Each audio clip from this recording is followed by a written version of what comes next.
Bien, entonces la idea de la clase de hoy es explicar lo que es pasaje por valor, la diferencia, digamos, de pasaje por valor y pasaje por referencia, algo con lo que hemos estado trabajando, pero es como que lo dimos por sentado, digamos, a medida que lo iban probando, pero no lo explicamos en detalle, así que, pero es un concepto que es necesario que lo tengan arraigado.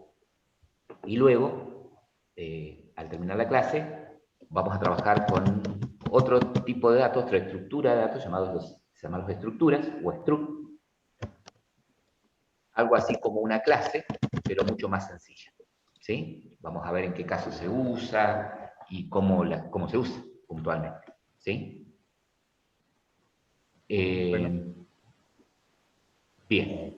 Para entender los conceptos de pasaje por referencia y pasaje por valor, siempre es conveniente explicarlo en base a un ejemplo, ¿sí? Entonces, por eso es que me voy a ir directamente a Visual Studio y lo vamos a practicar a esto, a probar a esto con un ejemplo, ¿sí? Vamos a probar con un ejemplo. Ahí, a ver. Bien, vamos a hacer la prueba desde acá, desde el main, para que se entienda mejor. Vamos a suponer que, bueno, acá en este caso estamos dentro de una clase llamada Program, que es la clase que me da por defecto cuando creo un proyecto, y estoy parado dentro del método main, ¿sí? Vamos a hacer la prueba de esta manera. Vamos a suponer que tenemos a nivel local una variable de tipo primitiva, ¿sí? Podría ser int, podría ser float, podría ser char, ¿sí? Lo importante es que es de tipo primitiva la variable. Vamos a llamar x, ¿sí? Y le vamos a dar un valor. Y vamos a mostrar por consola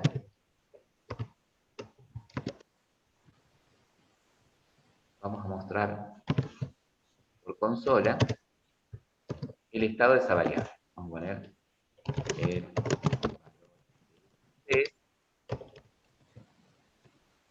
y le vamos a concatenar acá. Bien, si ejecutamos esto, ¿cuál sería el valor de x? ¿Qué sería lo que tendría que aparecer? 10. Un 10, ¿sí? Perfecto. Vamos a suponer ahora, ¿sí? Vamos a agregar ahora, dentro de Program, otro método, y para no complicar la cosa lo vamos a hacer público y estático, que lo pueda llamar sin problemas desde el main, ¿no? Que es estático. Este es un método llamado método M1, que tiene una variable entera, va a recibir por parámetro un entero, y lo va a guardar en una variable X también, ¿sí? Y lo que va a hacer acá,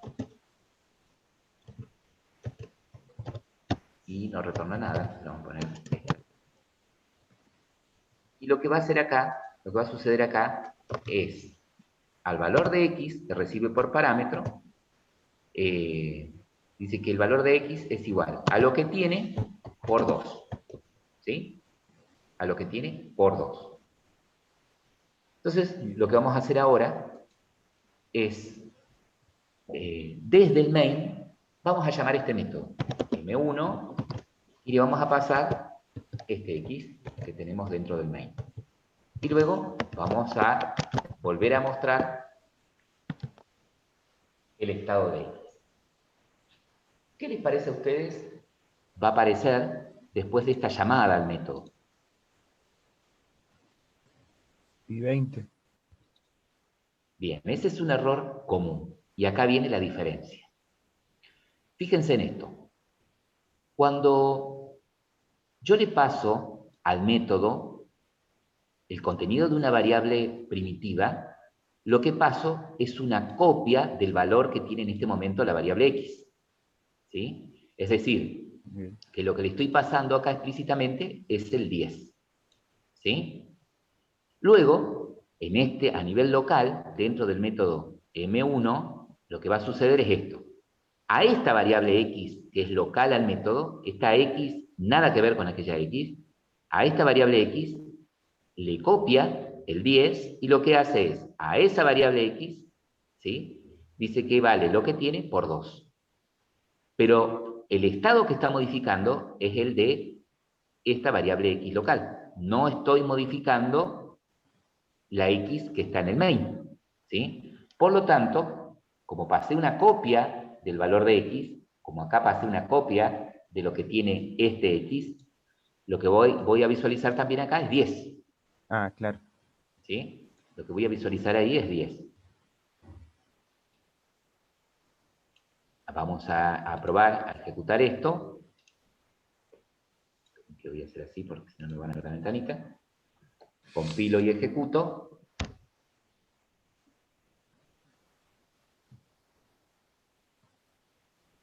Fíjense que en ambos casos lo que visualizo es 10.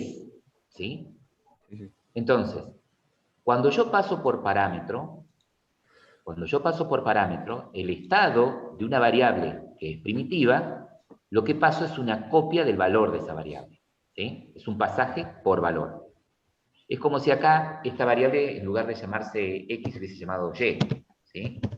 Nada que ver. ¿Ah? Claro. Podría haber tenido cualquier otro nombre, pero el comportamiento es exactamente el mismo. Siempre lo que yo tengo que saber es que cuando invoco un método y lo que paso, cuando invoco el método y lo que paso es una variable que es primitiva, lo que paso es una copia del valor. Esto sería un ejemplo de un pasaje por valor. O sea, un pasaje por valor se da cuando yo llamo a un método y le paso como parámetro una variable que es primitiva. ¿Sí? Paso una copia del valor que tiene esa variable. Ahora, vamos a ver qué pasa o cuándo se da el pasaje por referencia. ¿Sí? Vamos a agregar a nuestro proyecto, vamos a agregar una clase, y esta clase se va a llamar, por ejemplo, ¿sí? Y esta clase punto le vamos a poner acá puntos, tiene coordenadas, pero vamos a suponer x, inicializadas en 0, y inicializadas en 0, y solamente va a tener los getters y setters, ¿sí? Solamente va a tener acá las propiedades, ¿sí?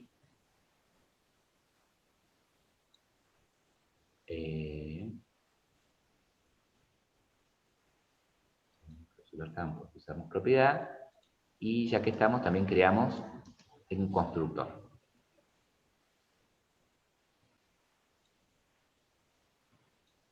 Un constructor. Entonces, si vemos, nuestra clase punto tiene un constructor para que le pase las coordenadas de x y tiene los métodos, las propiedades x y y para poder ver el estado de esas propiedades o cambiarlos, ¿sí? Vamos a guardar los cambios y vamos a probar esto desde la clase program. Ahora vamos a probar lo siguiente. Yo borro esto. Y lo que vamos a hacer acá es lo siguiente. Vamos a crear en program 1, le vamos a poner este punto. Hicimos un constructor explícito, estoy obligado a cuando instancie un objeto de tipo punto pasarle las coordenadas de x y de y. ¿Sí? Fíjense que el primer valor va para x y el segundo para y, si no, voy a punto y me fijo. Fíjense que el primer valor que le paso cuando hago el new va a la variable interna o atributo x y este va para y. Bien. Bueno, una vez creado ese punto, vamos a suponer, vamos a hacer lo siguiente, vamos a hacer lo mismo que hicimos con el ejemplo anterior. Vamos a visualizar, ¿sí? Las coordenadas de este punto. ¿Sí? Vamos a visualizar lo que tiene x visualizar lo que tiene X concatenado a lo que hay en el punto llamado 1, X. Y le vamos a concatenar lo que hay en la variable Y, en el atributo Y, de ese punto. Bien. Si nosotros ejecutamos esto, ¿qué debería aparecer para X y qué debería aparecer para Y?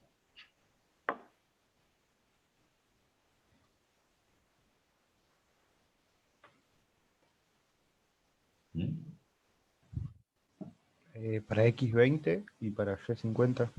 Es para X20 y para Y50, ¿no? Porque cuando creamos el objeto de tipo punto, ¿sí? Lo que se ejecuta el constructor, que es lo que hace, el valor que le pongo Primero. como primer parámetro inicializa el atributo X y el valor que le paso como segundo parámetro inicia el atributo Y. Por lo tanto, cuando muestro lo que hay en X y lo que hay en Y, estoy mostrando lo que hay en esos atributos, ¿sí? Cuando muestro lo que hay en X mayúscula y Y mayúscula, ¿no? Estoy accediendo a las propiedades, ¿sí? Perfecto. Bueno, vamos a suponer ahora que tenemos, como en el ejemplo anterior, un método estático para evitar complejidad que recibe un punto. Punto Z, que vamos a llamar ese punto. Y lo que va a hacer esto es lo siguiente. A ese punto que recibe, ¿sí? Z, le va a cambiar la propiedad en Y, va a decir que vale lo que tiene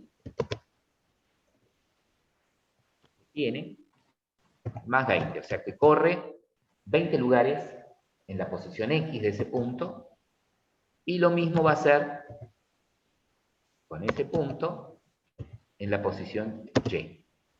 Y va a decir que ese punto Z vale lo que más 20. ¿Estamos?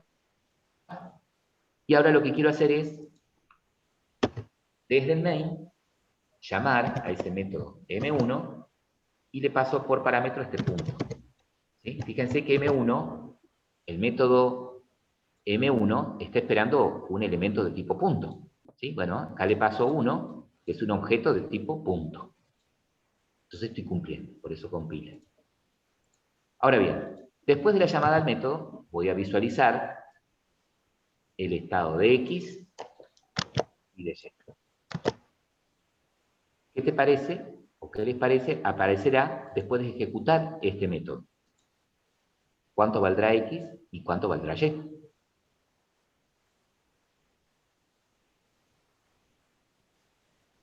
¿Seguirán valiendo 20 y 50? ¿O valdrán 40 y 70?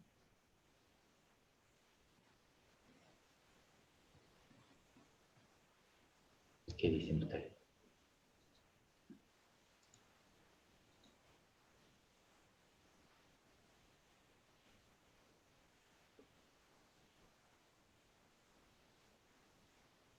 ¿Qué arriesgan? Bueno, fíjense en qué se diferencia esto del ejemplo anterior. Se diferencia en que, en este caso, estamos pasando al método M1, en lugar de estar pasando un primitivo, estamos pasando un objeto. Claro, un ¿Sí? objeto. Entonces, vamos a ver qué sucede cuando pasamos un objeto. Si el pasaje es por referencia o por valor. Fíjense que tenía razón Carlos, ¿sí? Cuando pasé la referencia del objeto punto al método M1, le cambiamos el estado. ¿Vieron? Al objeto.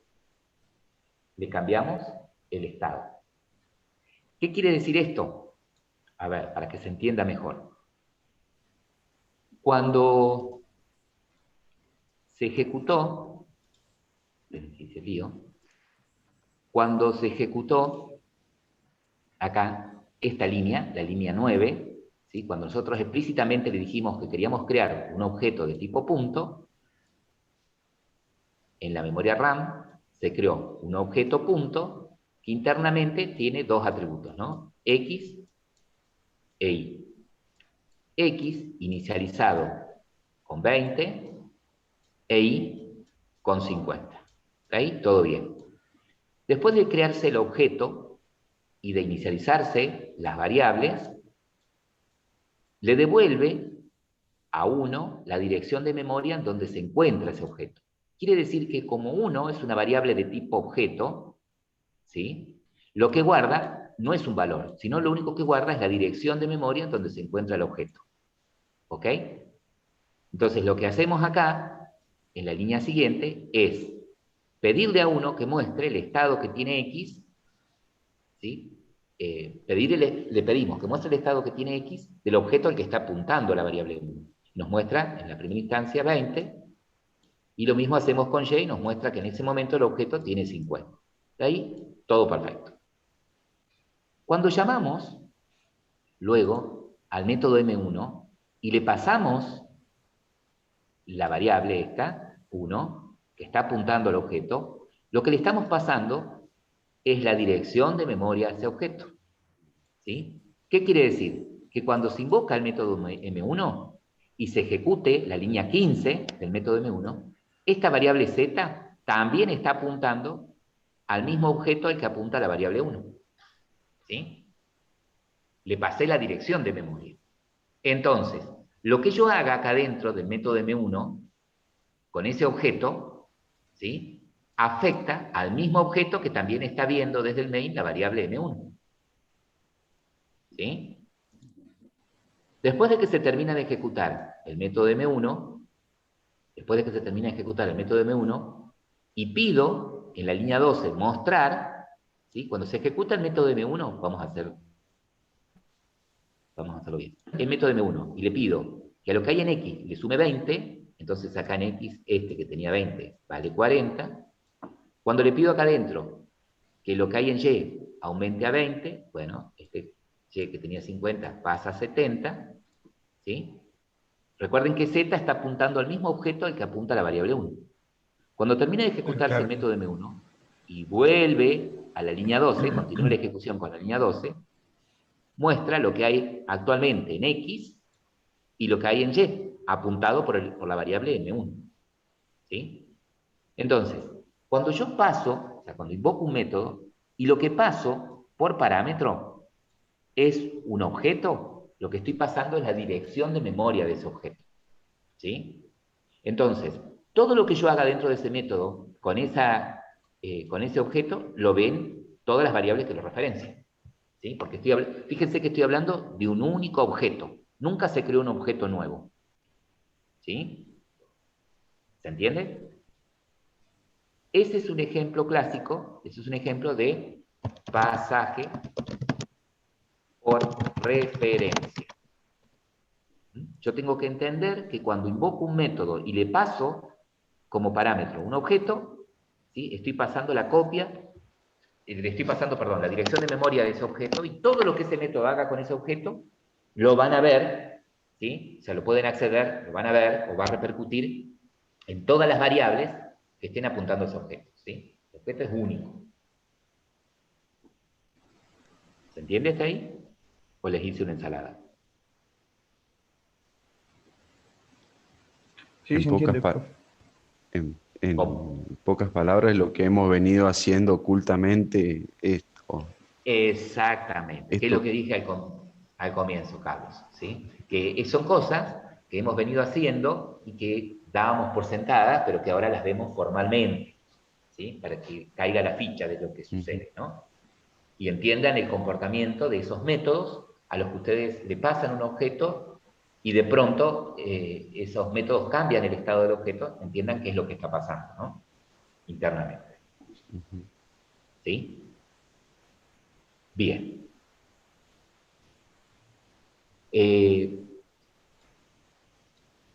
Bueno, ahora yo quiero trabajar con otro tipo de elemento llamado estructuras, ¿sí? Esas estructuras no pueden contener, vamos a poner acá,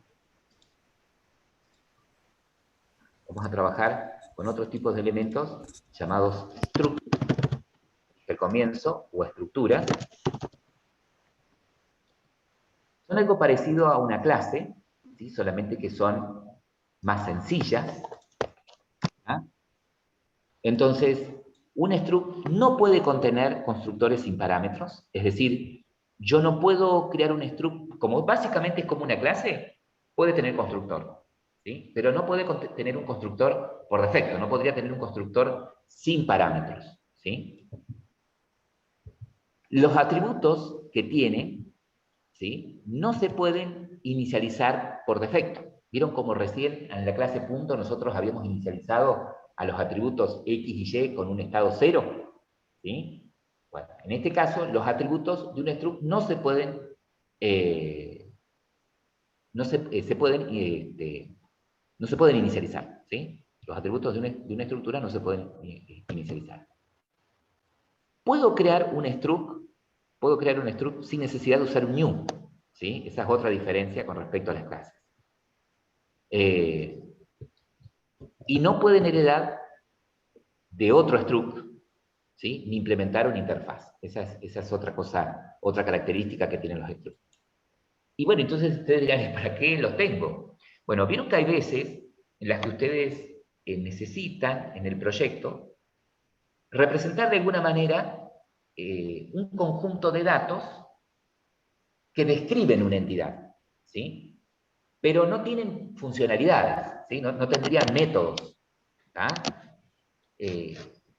Como por ejemplo decir, bueno, sí, si yo defino, tiene sentido definir una clase juego, porque la clase juego podría tener como atributos una lista de jugadores, podría tener como funcionalidad permitirme agregar o quitar jugadores, tendría como funcionalidad, por ejemplo, decirme el puntaje que tiene cada jugador, darme el nombre del jugador más grande, ¿sí? Entonces, en ese caso, cuando yo veo que una clase, aparte de tener atributos, tiene comportamientos, ¿sí?, tiene más responsabilidades que la de decirme quién es el jugador, ¿sí?, más responsabilidades que los getter y los setter y que un constructor, bueno, creo una clase. Pero hay otras situaciones en las que solamente tengo que representar datos nada más, ¿sí? Como por ejemplo usted dice, bueno, mira, yo acá quiero representar una coordenada, por ejemplo, en un plano. Y a la coordenada no tendría más, tendría como atributos la posición en el plano, ¿no? Si es bidimensional, la posición X y Y, ¿sí?, en el plano, pero no tendría más funcionalidad que los getter y los setters, ¿sí? Porque quizás no veo en este caso, en el proyecto, de darle más funcionalidad que esa, de decirme cuál es el valor de X que tiene en este momento la coordenada, cuál es el valor de Y que tiene, ¿sí? Entonces, cuando me encuentro en esa situación, en la que solo quiero representar datos, puedo crear un struct, ¿sí? ¿Qué pueden contener? ¿Sí? ¿Qué pueden contener los struct? ¿Sí? Bueno, pueden contener casi todo lo que tiene una clase, ¿sí? Pueden contener constructores, pueden contener constantes, atributos, recuerden que nosotros acá le decimos campos a los atributos, métodos, manejos de eventos, ¿sí? O sea, podrían tener casi todo lo que tiene una clase, ¿sí? Pero su comportamiento en memoria es muy diferente. ¿Vamos? Es muy diferente. Otra cosa importante es, lo que veníamos hablando es, ¿cuándo crearlo? ¿Sí? ¿Cuándo creo un struct? Yo te decía recién, cuando tengo que representar, digamos, tipos que tienen datos nada más, ¿sí? Bueno, acá agregamos alguna cosita más, ¿sí?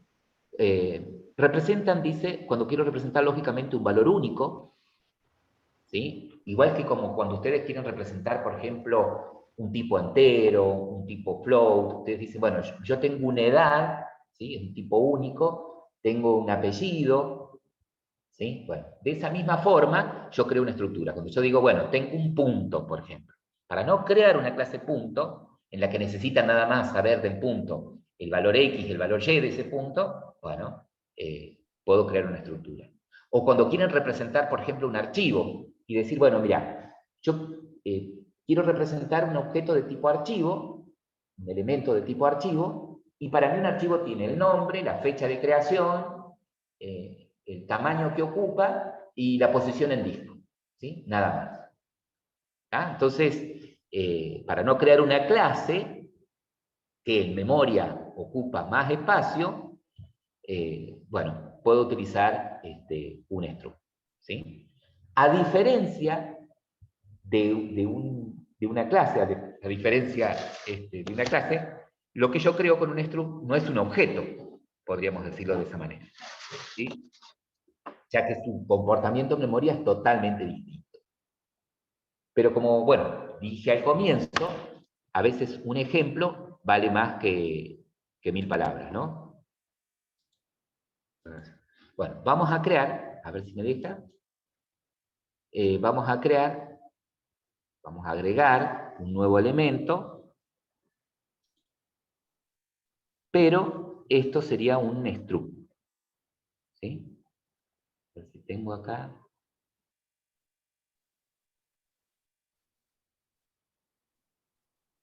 Control, código.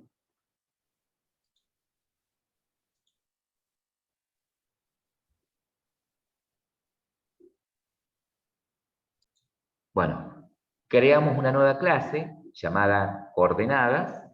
Fíjense que me creó, ¿sí? un archivo core de coordenadas.cs. Y lo que voy a hacer es cambiarle el nombre, el tipo, digamos, en lugar de clase, vamos a poner que es un struct, ¿sí? Que es una estructura. Al igual que una clase puede tener atributos, ¿sí? Vamos a suponer que tenemos X, que es entero, y tiene 0Y. Fíjense que hasta acá la creación es parecida a una clase. Y acá está lo que me está diciendo, lo que me decía recién la teoría. No puedo, ¿sí? Inicializar, no debería poder, no puedo inicializar los atributos de un struct, ¿sí? No puedo inicializar los atributos de un struct. No puedo darles valores por defecto. Para hacerlo, debería tener un constructor el struct, ¿sí? Fíjense que si yo tuviese acá un constructor,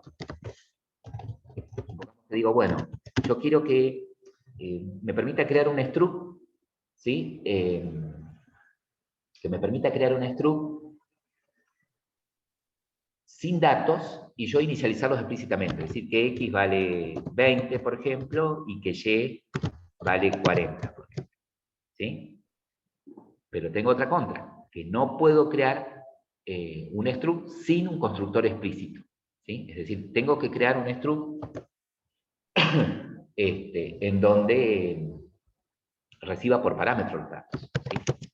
Acá, int, vamos a poner que X, y recibimos por parámetro el valor de Y. Entonces ahora sí, podría decir dis.x, la x, punto y, ¿sí? Entonces, no puedo crear un struct, no puedo crear un constructor sin parámetros dentro del struct. Sí o sí, tiene que tener un constructor explícito.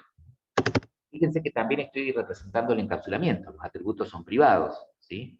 Entonces, le vamos a agregar las propiedades X y Y para que podamos, ¿sí? Acceder a esos estados. Y fíjate que automáticamente cuando creamos las propiedades, me dice, mira, asignarle el valor así, usando las propiedades.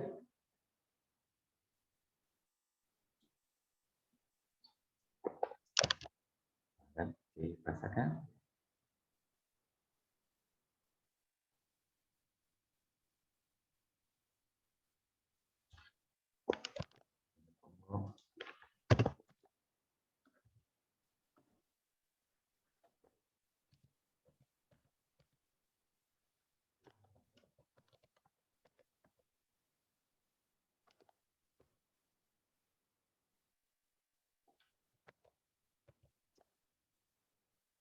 propiedades.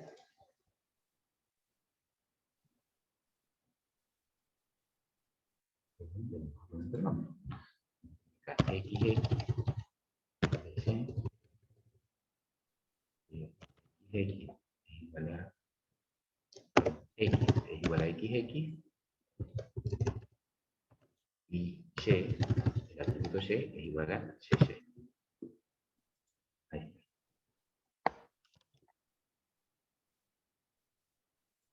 Bien. Podría tener inclusive métodos, ¿sí? Métodos propios también, con alguna lógica. ¿Está? Bueno, ¿qué pasa con esto? ¿Qué pasa con esto? Bueno, vamos a ir a Program. Y vamos a suponer, vamos a hacer lo mismo que hicimos con una clase punto, lo vamos a hacer con un struct, ¿sí? Entonces, vamos a declarar acá a la variable 1, ¿se acuerdan el ejemplito de recién? Que creamos un punto. Bueno, 1, que es de tipo punto, lo vamos a hacer que sea de tipo for, de tipo struct. No, for. De paso, inicializo el constructor, inicializo un objeto de tipo, un struct core, pasándole 20 al x y 50. Vamos a hacer que el método M1, en lugar de recibir un punto, reciba un struct core, y por dentro le cambie los valores, ¿sí? Vamos a ver qué sucede cuando nosotros guardamos esto, ¿sí? Y fíjense lo que sucede.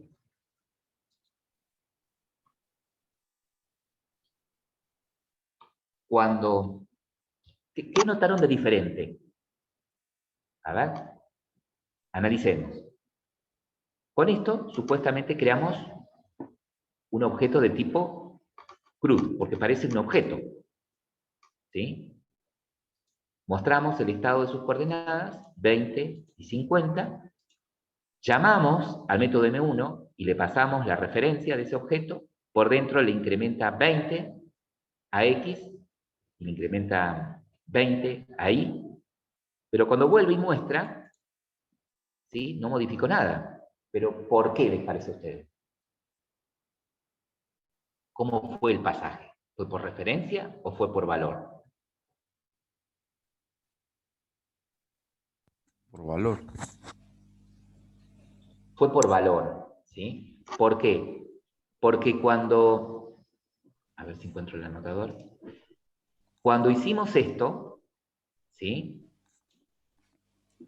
Y se crea un struct,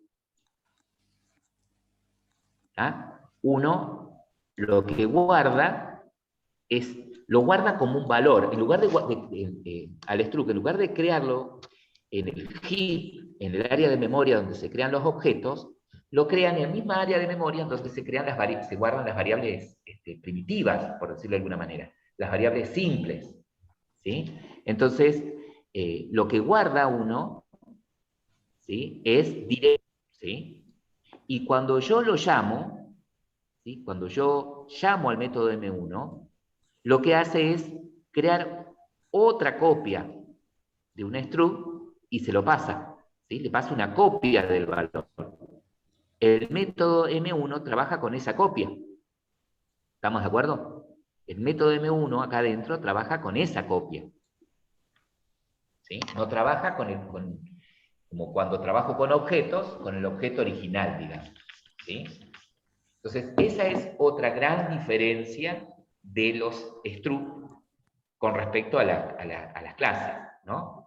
Instancio, objetos de tipo clase, esos objetos viven en un área de memoria llamada heap, que es un área de memoria mucho más amplia, con capacidad para poder almacenar, para que pueda almacenar ese objeto más información, mientras que los struct, considerados elementos más simples, ¿sí? Viven en un área de memoria más reducida, que es la misma área en donde se crean las variables locales, ¿no? las variables, perdón, que son primitivas, las variables simples, las variables que no son complejas.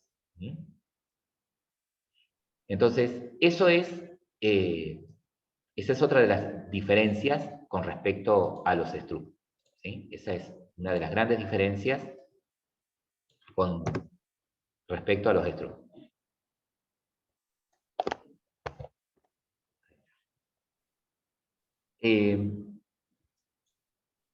Otra de las cuestiones, ¿sí? Esto lo menciono porque en el práctico que van a ver a continuación, que se va a activar después, seguramente a mediados de semana, cuando se cierre este otro práctico, les va a pedir que trabajen con crear una estructura. ¿Sí? Entonces, para que ustedes vean que puedo crearlo directamente, creo una clase y le cambio el tipo a estructura y ya lo maneja como una estructura. ¿Sí? Ustedes prueben ponerle métodos, fíjense en la documentación que les pasé de qué otra manera se pueden usar los structs. Bien, otra cosa con la que tenían que investigar o averiguar. Yo tomé o sea, puse o sea, en duplo, en la variable duplo, ¿verdad? ¿Sí? Le asigné el parse, o sea, int.parse del número, de la variable número. Int.parse, ahí sale, de la variable número. Y nada más. Bien, o sea que deberíamos tener, ¿no? Para cada primitivo, en cada primitivo un parse, ¿sí? Para el doble, fíjense que tengo el parse. Y fíjense que me dice que, por ejemplo, en el caso de un doble, está sobrecargado el método parse, ¿sí? Está sobrecargado. Puedo recibir un char, un float,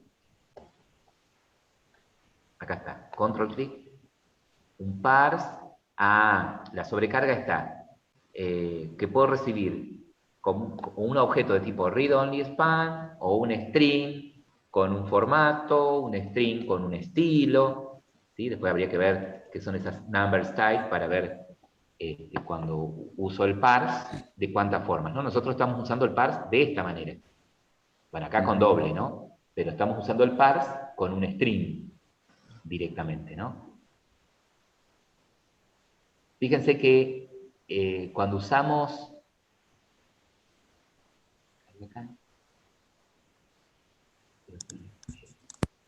Entonces, nada, acá sencillamente lo que hago es convertir. Si nosotros ejecutamos esto, obtenemos el resultado. ¿Qué pasa si lo que viene acá dentro del string no es un número? Porque podría suceder que no me manden, que no tenga un número. Mira, vamos a suponer que esta tarea la tiene que hacer el método M1. ¿Sí? La tarea de calcular el duplo y mostrarlo, vamos a dar esa tarea al método M1. El método M1 es el que va a recibir un string con el número. ¿Sí? Y nosotros desde acá lo que vamos a hacer es llamar al método M1 y le vamos a pasar el string. ¿Sí? Como hicimos recién. Es lo mismo, nada más que lo estamos haciendo, el string se lo estamos pasando por parámetro al método. Entonces, podría suceder, ¿sí?, que cuando llamen al método M1, que llame al método M1, en el string no me pase un entero, ¿sí? O no me pase un número. ¿Qué pasa si yo acá veo que si me pasan un número entero, todo bien? El parse funciona y me calcula el duplo, ¿sí? Pero ¿qué pasa si, por ejemplo, no viene un número? Supongamos que se equivocó y en lugar de poner, no sé, 51 puso una L, 5L. ¿Qué pasa si ejecutamos? ¿Sí? Fíjense que se produce en tiempo de ejecución una excepción. ¿Sí? Una excepción del tipo format exception. ¿Ah? Entonces, cuando lo que yo paso por parámetro, no es un número, ¿sí? O no es un número entero, se produce esa excepción. Lo mismo que si paso, por ejemplo, acá pasé letras, en lugar de 51 pasé 5L, ¿no? Vamos a suponer que paso 5.25, ¿sí? No estoy pasando, no estoy pasando un entero, ¿no? Estoy pasando un flotante, un doble. ¿Sí? Fíjate que la excepción es la misma, porque no puede convertir, él se encuentra con que en este string no viene un entero, ¿sí? No viene un entero. ¿Mm? Yo estoy tratando de convertir, no de parsear, perdón, no de castear, ¿sí? Que es otra cosa. Para que él pueda hacer este parseo, lo que venga entre comillas tiene que hacer matching, tiene que coincidir con lo que sería un número entero. ¿Sí? Otra cosa que podría suceder es que directamente venga vacía la cadena, ¿sí? También es una forma de exception. Y otra cosa que puede suceder es que no es que venga vacía, sino que yo mande acá a número un nulo. ¿Sí? Mande a número un nulo. ¿Sí? Y fíjense que la excepción cambia y es un argument null exception. ¿Ah? Entonces, de cualquiera de las formas que yo invoque, ya sea no pasando un entero, pasando caracteres que no sean números o poniendo nulo, se produce una excepción. Y la excepción lo que provoca es que el programa corte abruptamente. ¿Sí? Que el programa corte abruptamente. Entonces, así como tengo clases para parsear, tengo un conjunto de clases que me permiten chequear el número, ¿sí? Si lo que viene acá el número es un entero, ¿sí? Coincide con el formato de un número entero, haga el parseo, si no, no, porque si no el programa corta abruptamente. Si no, puedo, por ejemplo, hacer esto. A ver si me lo permite, cerrar esto en un try catch, ¿sí? Y decir, mira, este bloque de código podría producir la excepción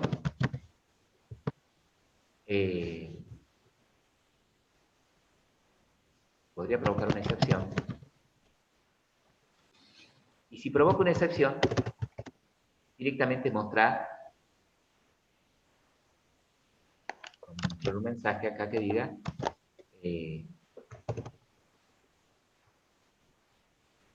no es un número. Está pasando, no es un número entero. Entonces, yo con un try catch puedo encerrar ese bloque de código inseguro, ¿sí? No es la mejor práctica, ¿tá? Pero bueno, para este caso me sirve para validar, ¿sí? Yo por acá podría poner, si esto fuera un formulario, yo podría encerrar en un try catch cuando intento capturar de un formulario el texto que viene, ¿sí? Y en el catch decirle, en lugar de que muestre un diálogo con error, y vuelva el foco al campo del formulario donde tiene que llenar un número. ¿Ves? Fíjate que el programa se ejecuta completamente y dice no es un entero, pero no corta, el programa no se cierra, podría seguir haciendo otras cosas. ¿Sí? El programa podría seguir haciendo otras cosas. ¿Sí? Porque acá, no sé, a darle otra tarea para que ustedes vean.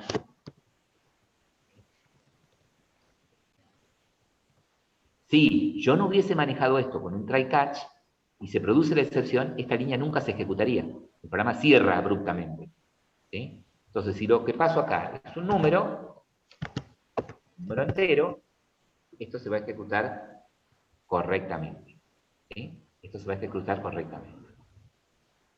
Si lo que paso acá no es un número, como pasó recién, se va a provocar la excepción, pero no corta el programa, entra por acá y me dice no es un error. Yo podría pedirle acá que me diga el tipo de error. A ver, exception. Vieron que yo capturo el error en una variable exception y acá podría poner, no sé, me ponga en convierta en toString o que me muestre el mensaje. Tiene el mensaje. Error. Ejecuto. Ah, porque message no es un void, no retorna nada. Excepción, punto. El mensaje, ¿ves? No, sí te devuelve un string. Es un get. Ah, porque no es un método, es un atributo. Está bien, no dije nada. Compilo y ejecuto. Fíjate, ¿ves? No es un entero y la excepción es input string no puede ser convertido por. ¿Sí? El mensaje más completo. La entrada del string que vino no tiene formato de entero. Si envío un nulo, el mensaje cambia. Muestra el error, el mensaje que pusimos, más, perdón, el mensaje que pusimos, este no es un número entero, más lo que devuelve, lo que tiene la propiedad message de excepción. Pero bueno, sintetizando, la pregunta era cómo parseo, cómo convierto, ¿sí? Cómo obtengo un primitivo, por ejemplo, que viene en un string, al primitivo, ¿no? Bueno, cada primitivo tiene su parse, ¿sí? Cada dato, entero, booleano, bien digo, booleano, char, tiene un método parse, ¿sí? Para que yo a partir de un string obtenga su primitivo. Ahí les mostraba que double también tiene parse, char, también tiene parse, boolean, bool, también tiene un parse, ¿sí? Obviamente que si yo voy a parsear un string a un booleano, la cadena tiene que ser o true o false, ¿sí? La única forma que sepa. Claro. ¿Está? Eso es lo que ustedes tienen allí. ¿Por qué no sería la mejor forma esta o la Ah, manera más correcta? bueno, porque estas excepciones, ¿sí? Null pointer exception, format number exception, se las considera excepciones de tipo runtime, excepciones de errores de programación, ¿sí? Mm, O sea que, por ejemplo, para evitar, o sea, si es un nulo, evitar que se produzca el error, ¿sí? Más que un if, más que un try catch, acá, porque el try catch está, a ver, va a entrar el catch cuando ya se produce el error, ¿sí? Entonces yo podría poner acá un if y decir, por ejemplo, para lo nulo, decir que si número no es nulo, haga la conversión, por ejemplo, ¿sí? Y ujú, además, voy a usar, bueno, y usar las clases de macheo, ¿sí? De expresiones regulares, para verificar si lo que viene en ese string, si no es nulo, si lo que viene en ese string es un claro, número entero, por ejemplo, ¿sí? claro. Si es un número. ¿Tá? Pero bueno, en este caso está permitido esto, ¿no? Es decir, bueno, si me mandan algo que no, lo más práctico es esto, es para validar. ¿Estamos hasta ahí? Sí. Entonces, ahí el cuenta carácter era que recibía un char. A ver, mostranos desde el mail cómo lo llamás antes de que lo ejecute. Ah, bueno, ya está ejecutado.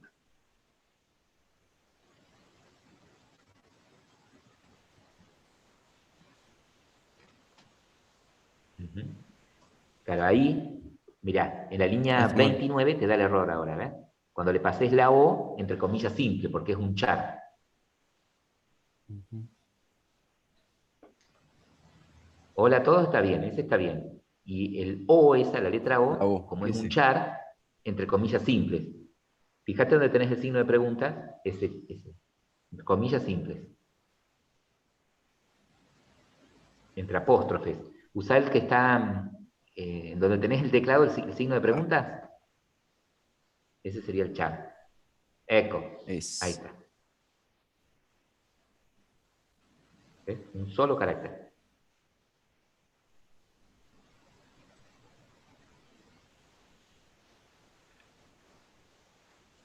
Claro, o sea que cuando vos querés asignar un valor, un literal, a una variable de tipo char, lo pones entre comillas simples y solamente va un carácter.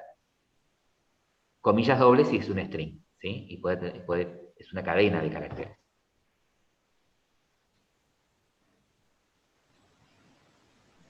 Es comillas simples, porque guardás un único carácter.